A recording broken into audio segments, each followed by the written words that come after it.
Hello, Shaka bro.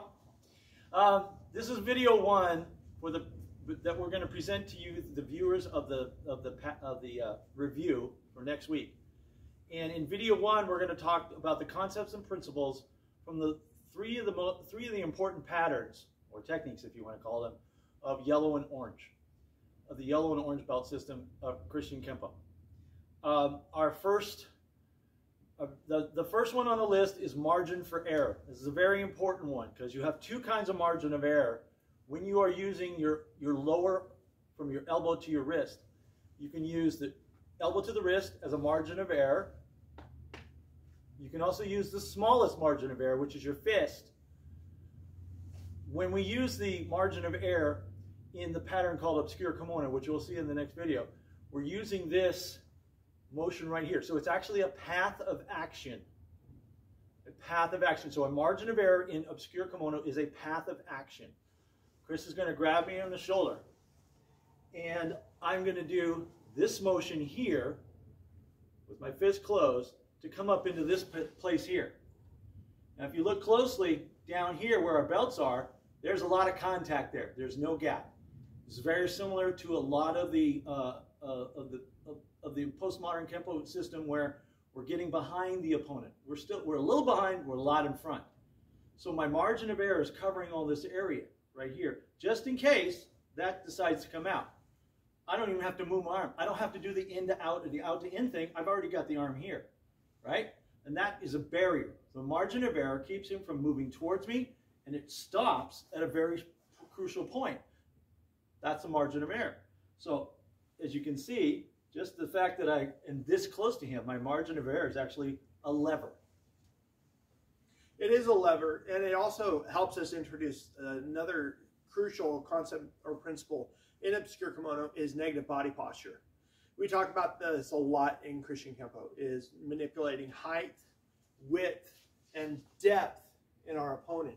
And if you guys had noticed, see, I'm going to come on back up, as he begins this contact with me, contact of the ankles, the knees, and the hip, all he needs to do is bring up that margin for error and use it as an anchor. And both my height and depth are immediately compromised. Can you show that them facing that way so they can see your sideways? Yeah, we'll go take it from this perspective here as he steps behind.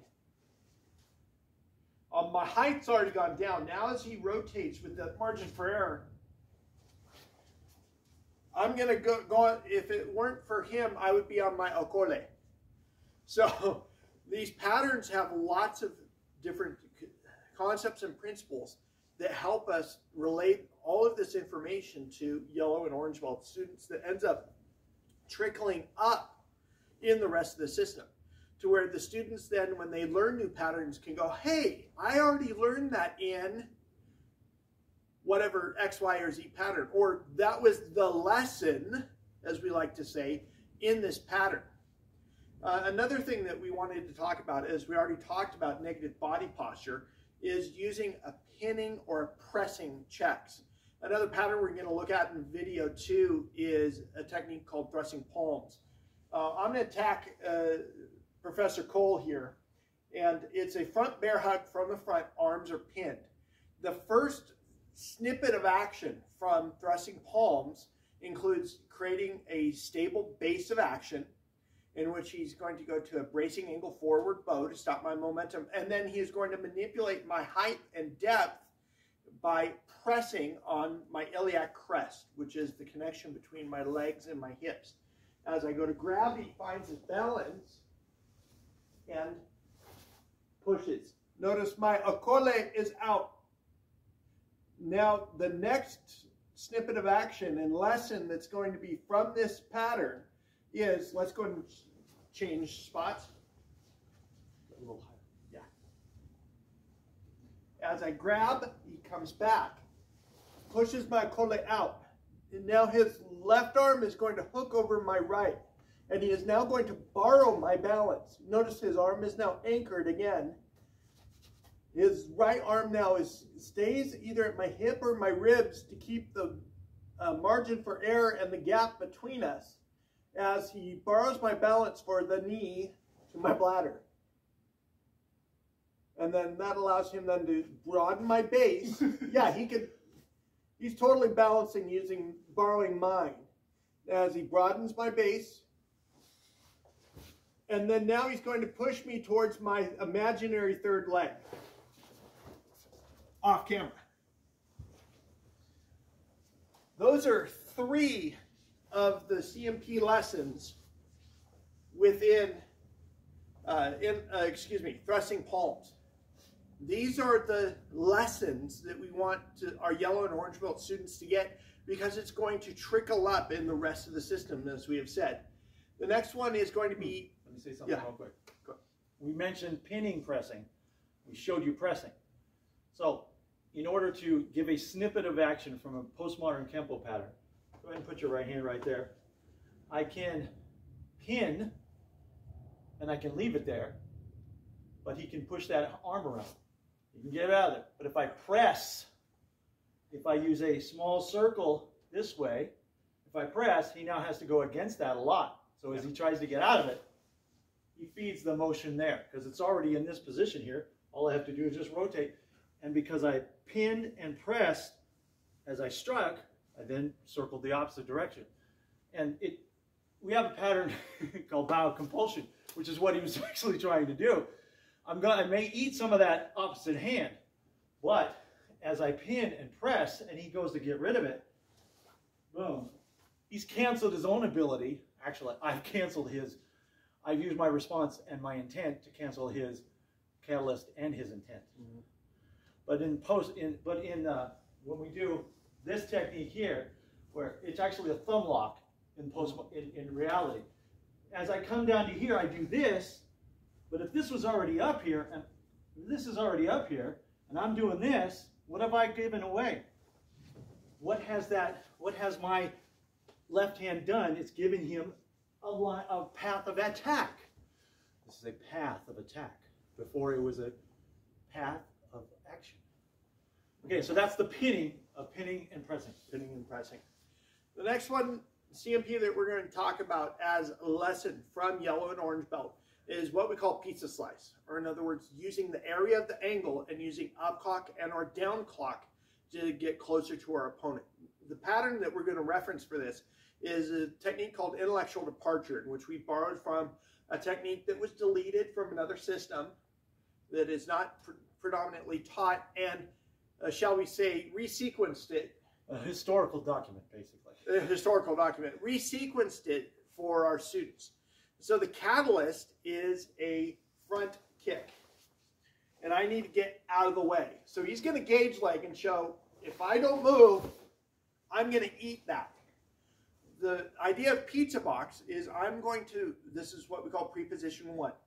My right foot is slightly forward, my left foot is slightly back.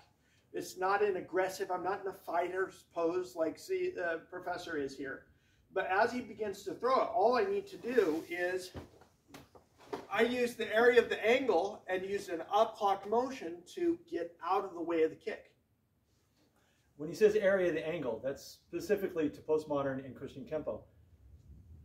That triangle, which you find from the universal pattern, is actually a pizza slice, so it's curved. And the area of the angle is using, he's actually using the inside of that wedge. He's not using the outside edge. It's like a pizza slice that kind of curves to one side. So that's using the area of that angle, and the angle being the white space between the black lines, which we're going to see real quick. So this is that pizza slice. There's the curve. If we go on the outside, we're working on the perimeter. But if we move our back foot, which would have been his left foot, if we move it to the inside, somewhere, it's to some point towards here, rather than towards the corner, then that's using the area of the angle. This is using the perimeter, which is basically a compass, like this. Here we go. Yes, we do use these in class. Not as much, as we don't have to use it anymore. The area of the angle. This is the quarter to a half. This is here to the half. This is the half to 3/4, and the 3/4 to 0, which that means is or to infinity. Or to infinity. If I if I'm not going to use a neutral bow, not in Christian Kempo, not in postmodern Kempo, I'm going to use this stance here. It's either aggressive or it's passive. And so I'm already up inside my own depth. So this is the 1/4 to about a half. And I do set myself strong. I can also take that 1/4 and go to 3/4, which my feet are getting a lot closer together. So here's my aggressive. Here's my 1/4 to a half. Here's my 1/4 to 3/4. Yeah. And here's my 1/4 to infinity or to the next foot. That's what that diagram does. It teaches us how to use incrementally, plus and minus, the area of the angle. That's perfect. And I love those poster boards. We use lots of different training and visual aids to help our students understand these concepts and principles. But this was just 5 of, 20 plus concepts and principles that are in the snippets of action that we find in Yellow and Orange Belt that we wanted to highlight for you as you are watching the students review for their next rank. But with that, we're going to move on to video 2 where we actually go into the patterns and to discuss them. So stay tuned. We'll catch you later. I thought that worked out really well.